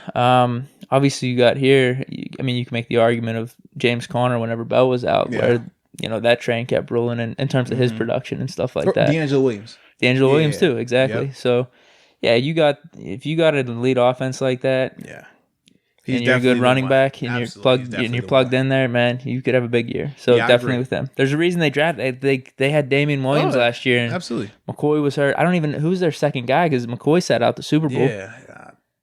Heck if I know. Yeah, exactly. Yeah. So he's gonna be their guy right off the bat. I'm assuming. I mean, we talked about the whole COVID thing with rookies being a little bit back, but I don't know. In terms of chances, I'd say he's the second best chance after Schwartz. I agree with that. He's the sleeper pick. 100%. All right, who's next? All right, now we're going out to Vegas, baby. I'm about to say Oakland Raiders in Vegas. Jeez. The Las Vegas Raiders. Now, for me, this is a no-brainer, man. I'm going Josh Jacobs. I think that, man, he should have made it last year. I thought he should have made Offensive Rookie of the Year last year as well over Kyler Murray. I agree. So, when we talked about the running back position in terms of the Pro Bowl and the AFC, it's outside of Derrick Henry. I think it's going to be still open because of the other guys there. I'm not a Jonathan Abram guy. I think that that's more of the... It's the Hard Knocks hype. It's the Hard Knocks. He played one game and y'all about to crown this man. Please show me, what did he do? He played one. If that's the case, Jonah Williams should be in this conversation as well then. Because Jonah Williams is another guy who first rounder but didn't play in the game. Got hurt. He's got that edge factor though. No, he doesn't. He was good for camera. I got a good feeling about Abram. Because of the camera. That's it. He's got that leadership ability back there. Uh-huh. They draft him in the first round. So you going Jonathan? I think it's a tie for all three of those guys. I mean, we talk about running back. There's some good running backs, but you got to give it to Jacobs. I don't think his production is going to go down at all. John Gruden loves his running backs like that. Then you got Crosby, who's an elite pass rusher as well. Okay. Just after his first year, I only think he's going to improve. And then you got Abram. That's a tough one. So I guess I'm just gonna agree with this and say Abram because I feel like there's gonna be something there where is his play warranting the Pro Bowl? Maybe. Okay. But I think people like him. So well, this is my thing. When I think of the Pro Bowl safeties in the AFC, you got Derwin James who's coming back, who could legit be Defensive Player of the Year. He could. Yeah. You got Minkah Fitzpatrick. Mm-hmm. You got Jamal Adams. You got an empty spot. You got an empty spot. Oh, wait a minute now. Wait a minute. You got an empty spot is what I'm hearing. Wait a minute, because what they took last year was 1, 2. Earl Thomas was the third safety they took last year. Well, he's going Derwin James is going to take Earl's spot. We'll see, man. Wait, no, you said Derwin James was in there. No, Derwin was injured last year. He didn't make it last year. What I said is you said Derwin, Minka, and Jamal. Yeah, and so Earl the Thomas. three that made it last year were Earl Thomas, Minka Fitzpatrick. They only did 3? Yeah, they only did 3. That's what I'm saying, man. That's kind of bullshit. No, it's not. No, it's not. Do 4. What's going on there? Why? They took, you know how many DBs they took? Time out. Because literally they took Joe Hayden as the corner. They had Joe Hayden. These are all the DBs they took. Joe Hayden, Stephon Gilmore, Tre'Davious White, Marcus Peters, Marlon Humphrey. Who else went in the AFC? Minka. I said Minka. Earl Thomas. That's 7 DBs they took, bro. 7 total DBs. 4 corners, 3 safeties. How many people come on, bro. How many people gonna take? Well, everybody can't make it now. I don't know. I mean, the corners kind of make sense. I think you got to add an extra safety though. There's 2 safeties on the field. So then, what you going to take? They got 2 out. They got 3. They got 2 safeties in the backup. I'm just saying. No, but look, you have backup cornerback. Same thing. I think you have 4 receivers too. Same thing. 2 and 2. So do the same thing. No. It's not always 2 and 2 and balanced like that. It's not. At the receiver, they had, let's see. It's at least 4. Because some of these guys are listed. 4. Like some of these guys are special teams. It's 6 of them, but some of them are special teamers. Yeah. Yeah. So do it with the safeties. Give us another safety. Come on. What position we going to cut down then? Huh? Just add one. Come on. How many people you going to have? God, dog. No, that's not how it works. Cut a lineman. If that's the case, everybody's a Pro Bowler. Cut a lineman, dude. They actually have the least amount when it comes to linemen. That's already cut. Oh, we need an extra safety. We need more flash. No, we don't, man. Yeah. So who Jonathan Abram taking off, man? He taking off Minka? Man. He's not taking Minka. You taking Jamal Adams off? Listen, dude. Jamal Adams, that's who you going with? You know, Derwin James, that's who you going with? Please help me understand. Sure. You're out of your mind. Derwin James is arguably the best safety in the game. You know what? We'll take Jamal Adams off then, actually. Just because, there's some ruffling up in New York. There's some ruffling. Jeez. There's some ruffling, and I don't like that going into the season. So I like Abram, dude. I like him. Right. I'm agreeing with this article. All right.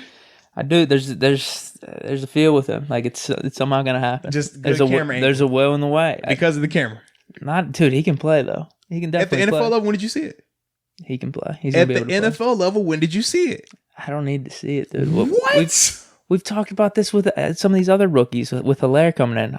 We haven't seen it with him either. But I know Jonathan Abrams got talent. You can have talent, but are you more talented than the guys I just listed? He was going to be the bona fide starter last year. People were probably already making these predictions with him last year, so I don't see how that's going to go away. All right.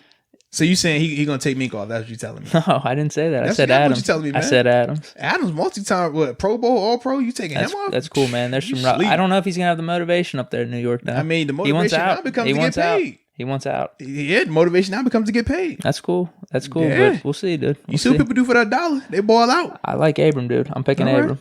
I mean, like I said, it's really a 3-way tie between those guys because I don't think you can go wrong with Crosby and Jacobs. But I'm going Abram. I think there's going to be something too. People really like him. And I think he's going to at least play up to that ability where he's getting at least an honorable mention for sure. Okay. So you never know. Shout out the Hard Knocks then, man. You never know. One of these guys might be in a Super Bowl here, with probably only Minka. Okay.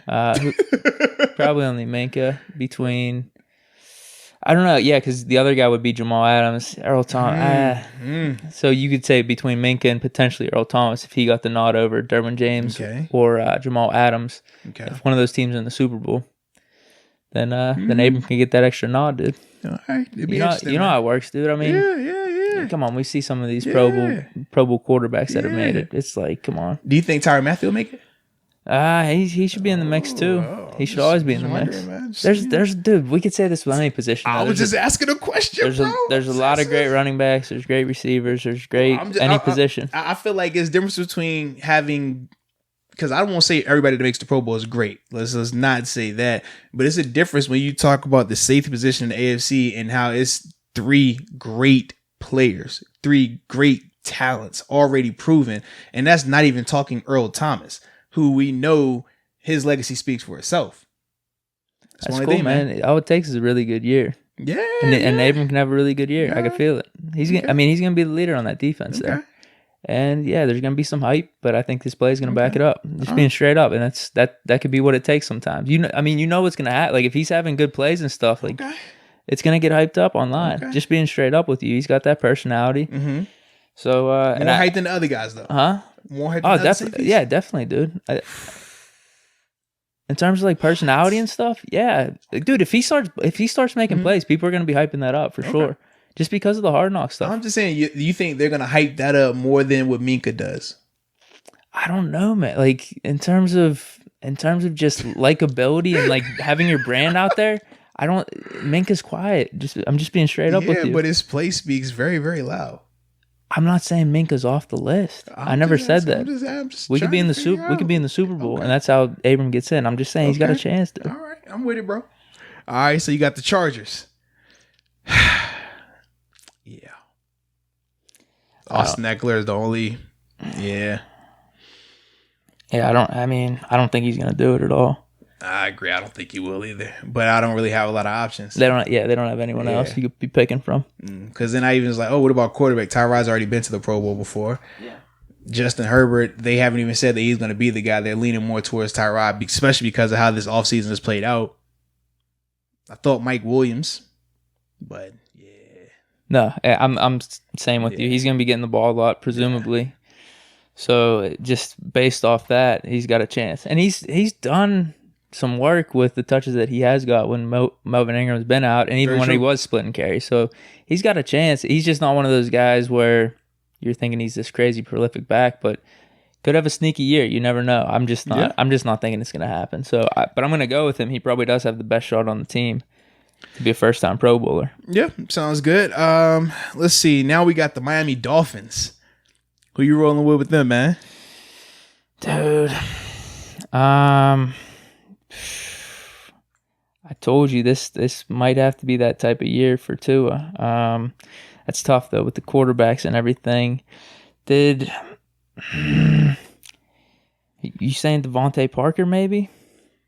That's who I'm leaning towards, bro. Because he's the only one that doesn't have a Pro Bowl season. That's what I'm thinking too. He had 1,200 receiving yards last year. I know he had a really good year too. And we talk about the receivers thing. He's extremely talented. I mean, I don't care who you have back there. If you have Fitzpatrick or Tua, I think he's going to get the ball a decent amount, just like last year. Yeah. I don't know who else they're going to be throwing to. I know they got some young guys that are like kind of sleeper picks and everything, but I mean, he's proven, like you said, 1,200 yards. He's been, for the most part, pretty productive throughout his career. I know he's been injured and stuff, but yeah, he's shown that he has the talent if he could just stay healthy. So. Man, yeah, I like Devontae Parker for sure. Yeah, I'm leaning Devontae over too. I just don't think this is the year for rookie quarterbacks to come in and really light it up like that. Just not seeing it, man.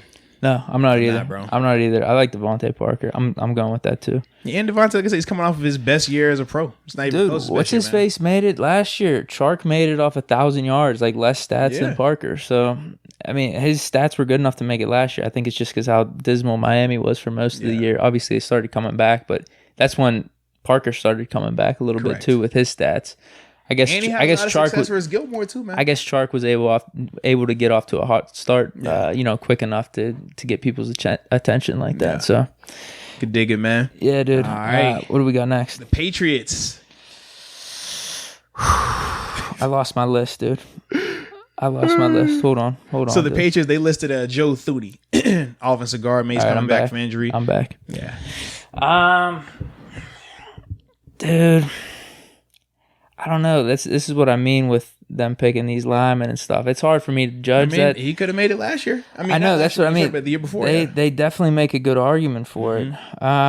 He's productive. He's a very productive player.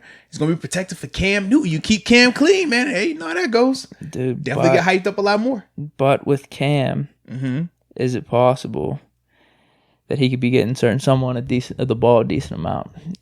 Julian Edelman. I mean. But Edelman already has a Pro Bowl, doesn't he? Doesn't, dude. Oh, he doesn't? You're right. He has a Super Bowl MVP. That's what, I always forget them Super Bowl MVPs. Those Super Bowl MVPs, they hit different.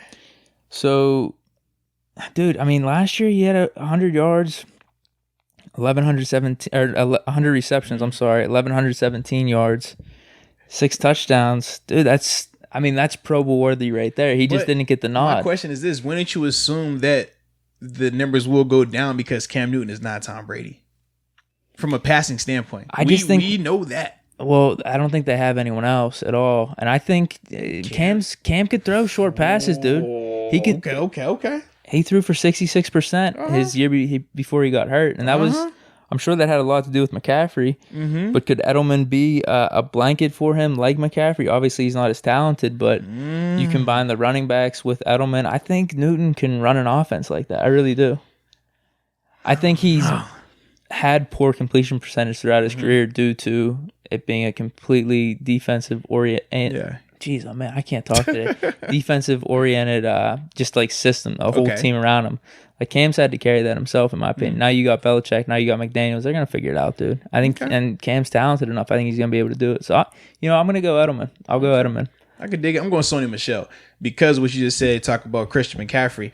That's going to be what Sony Michel is to Cam Newton. And Sony Michel last year, I want to say he either had 900 yards or was close to 1,000.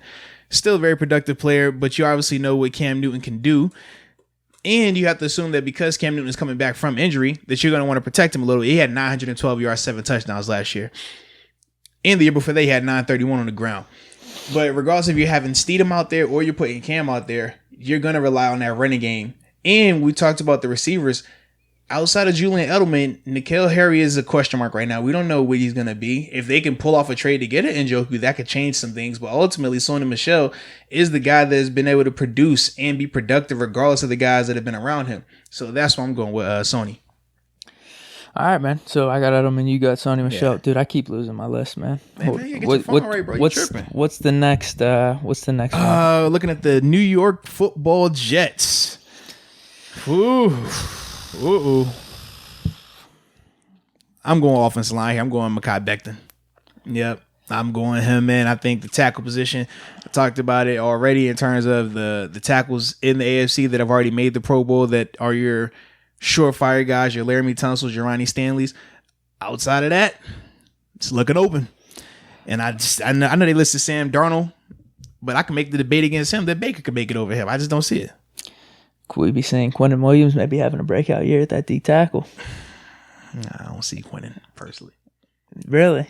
Just overall, just as a player? No, I think he's a good player. I think he has potential to be really good, but I just don't see that happening. Man, dude. You know what? I'm feeling that, though. I'm feeling a little breakout from him. I think he's going to get the opportunities, dude, this year. Coming into his second year, he's got the talent. I can dig it.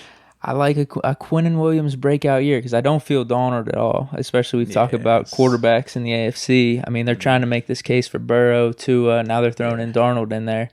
I don't know what that's for because just don't see it, bro. You have those flashy names in your list, but then all of a sudden you do have these players that are on the line and stuff, and I don't know what they're doing with this quarterback. Are they trying to make headlines with this? But I don't know about. I don't agree with this. This is my thing. Ryan Tannehill made it. Could you see potentially a Sam Darnold over a Ryan Tannehill? Yeah, I could see that. But I mean, it's going to take. Here's what it will take, because I mean, it has happened in the past. I guess that could be the argument for one of these quarterbacks is guy in a Super Bowl, guy coming off of an AFC Championship loss or an AFC divisional loss, maybe a little banged up, doesn't want to play in the Pro Bowl. And maybe the other guy just doesn't want to play at all either, where it opens up 3 spots for the quarterback. That could happen. I mean, it's happened in the past.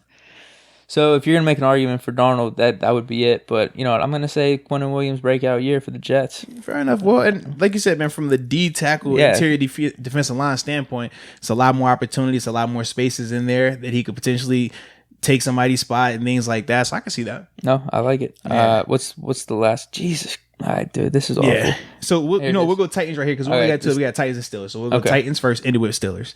All right, so for the Titans, they put Jeffrey Simmons. For me, I'm going AJ Brown. I think AJ Brown, what he did last year was crazy productive, over 1,000 yards receiving, and that was with the mix of Marcus Mariota and Ryan Tannehill while Derrick Henry was getting force-fed the ball. I think AJ Brown, when you look at what he was able to do last year, the numbers he was able to produce, the touchdowns he was able to produce, was it 1,000 yards, 8 touchdowns, only on 52 receptions?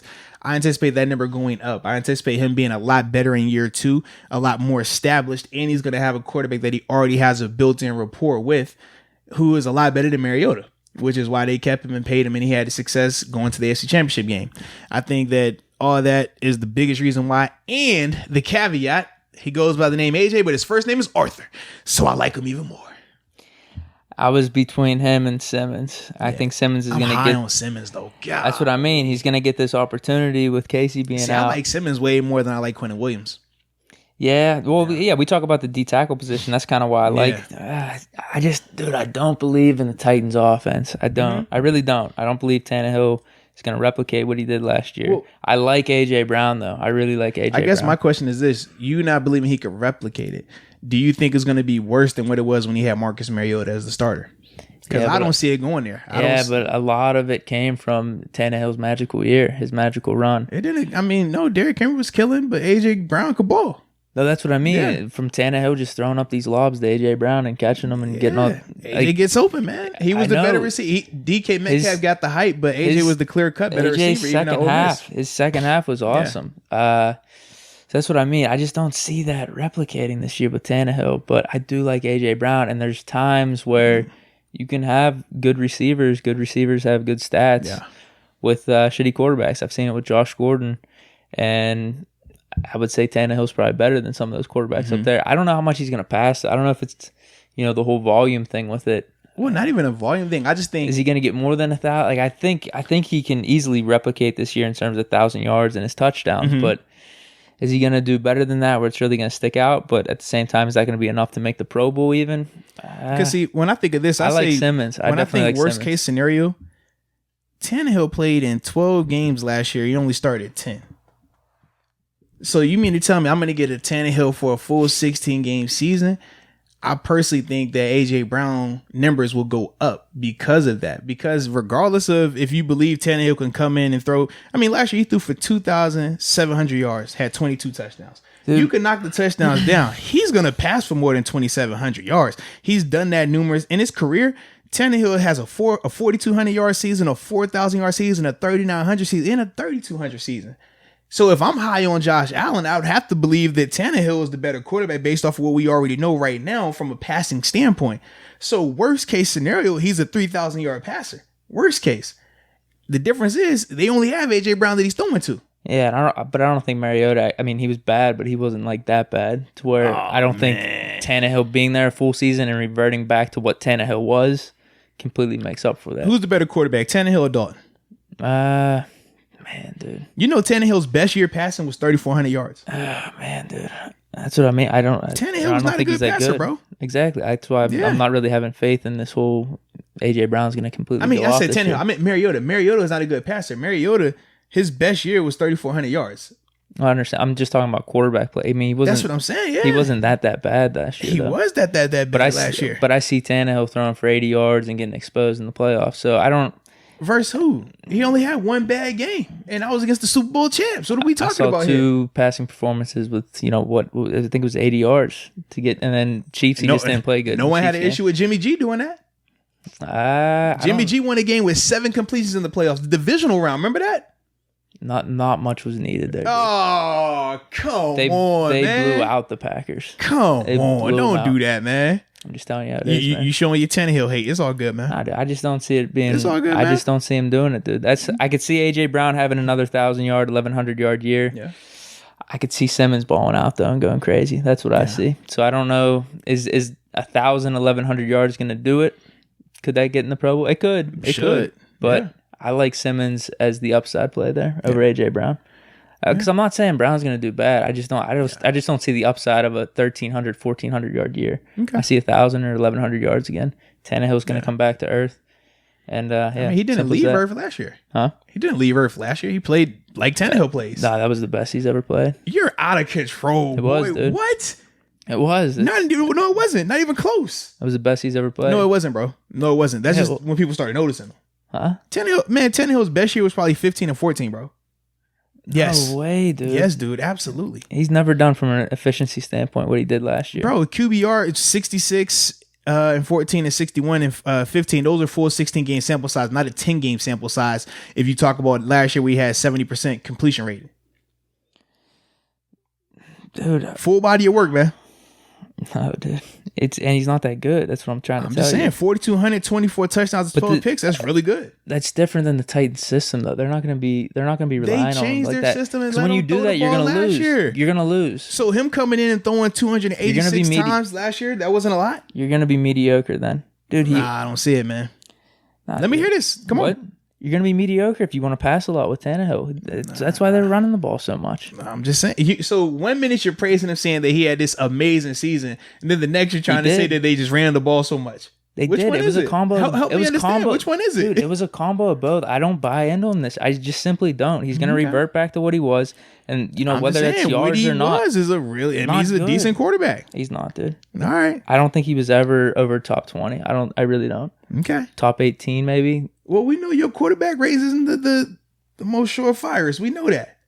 All I'm saying is Tannehill What's Tannehill done? He's not done anything. He really hasn't.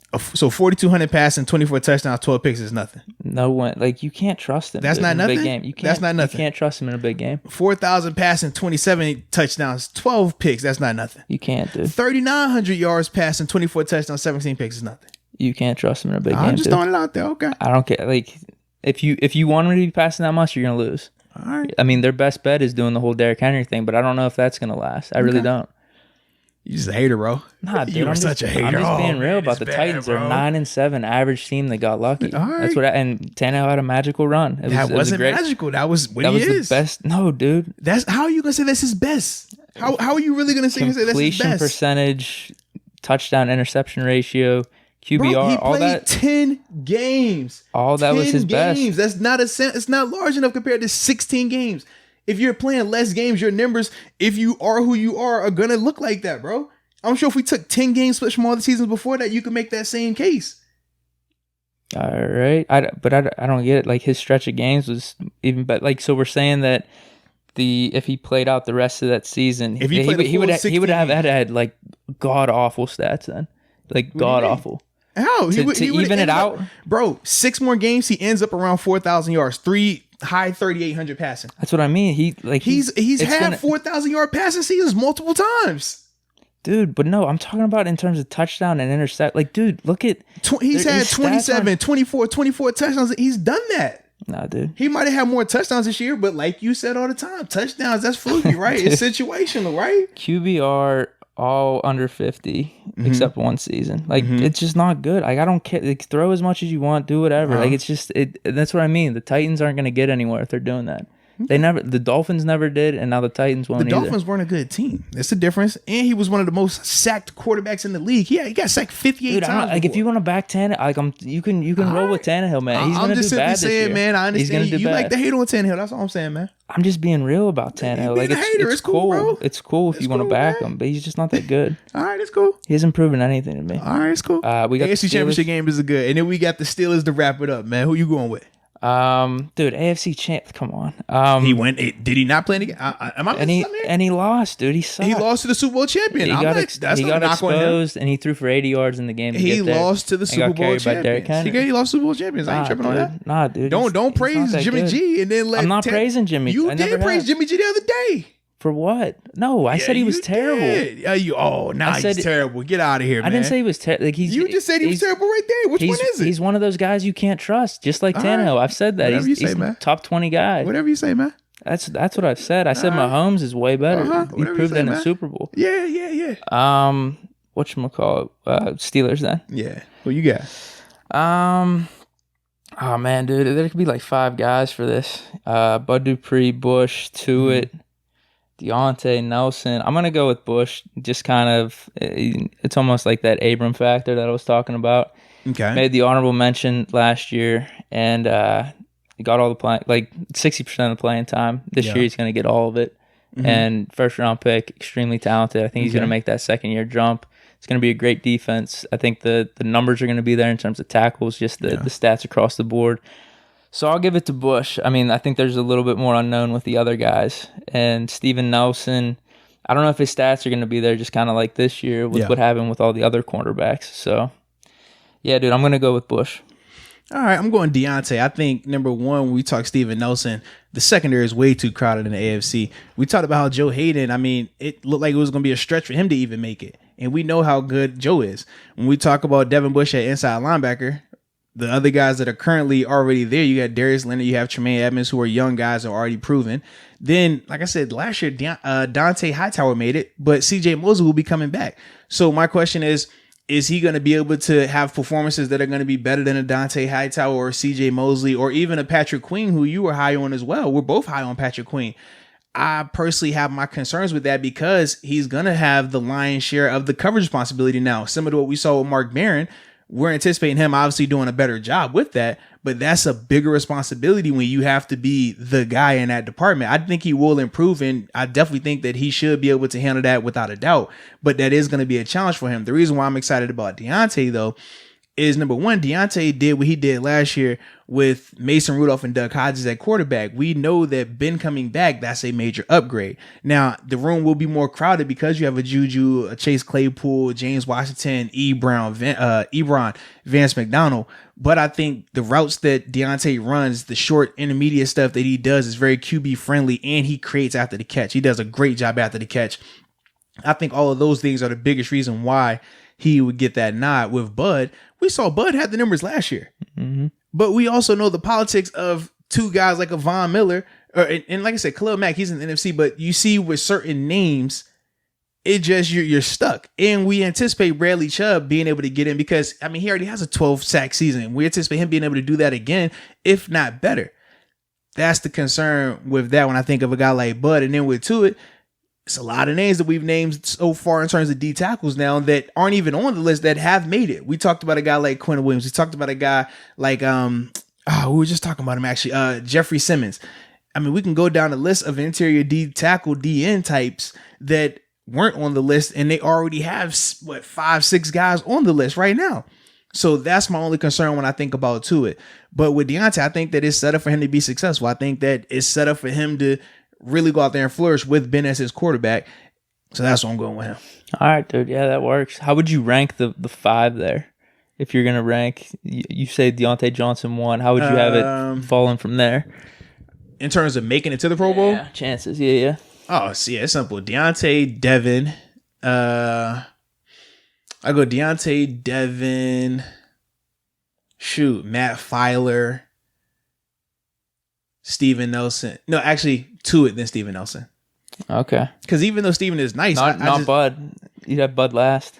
I would, just because of the position. It's tough. You can see, I mean, he had the best year of his career. Yeah. And I mean, it's people debate whether he could do it again. I think that he will be fine. But the issue is when you talk about the names that you're going to have to take off for him to get on, that's going to be tough. It's not easy to do. And that's the big issue with that, man. Whereas when I look at the other guys that I named ahead of him, they have better opportunities. And the reason why I even said Matt Filer is because as an interior offensive lineman, you play on a team with Ben and he stays clean, you're going to get recognition. You're going to get talked about a lot more because of that. And because he's the only one that's having to make the big switch from right tackle to left guard, that gets people talking. That gets more notoriety and things like that. So I think that could benefit him in a huge way also. It's just stacked that in the secondary, though, when I think of Steven Nelson. I'm like, dude, you got... in your division... I kind of like Tuitt as the sleeper pick here. Fair enough. I really do. If Tuitt can stay healthy, I think he definitely can be up there. He was on path last year. Yeah. He was definitely on the path. Mm-hmm. I think I got to... do I put Deontay at that 2 spot?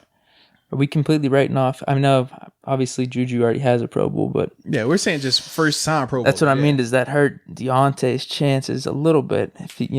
If they're splitting the receptions and the yards like that. I think if Juju steps up, then Deontay has the Juju effect of that Juju had with AB.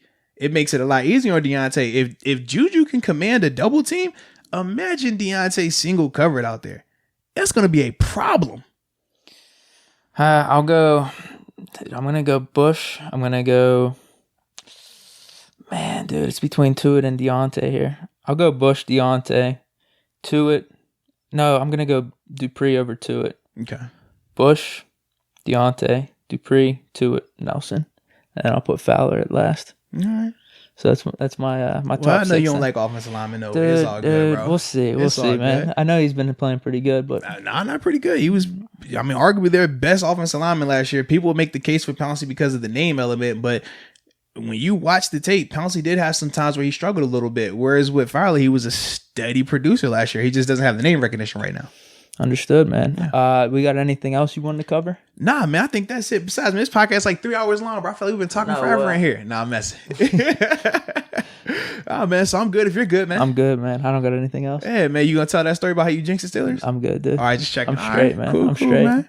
All right. Well, shoot, man. That was a blast as always, man. Appreciate everybody for tuning in. All subscribers. Also, I will say this.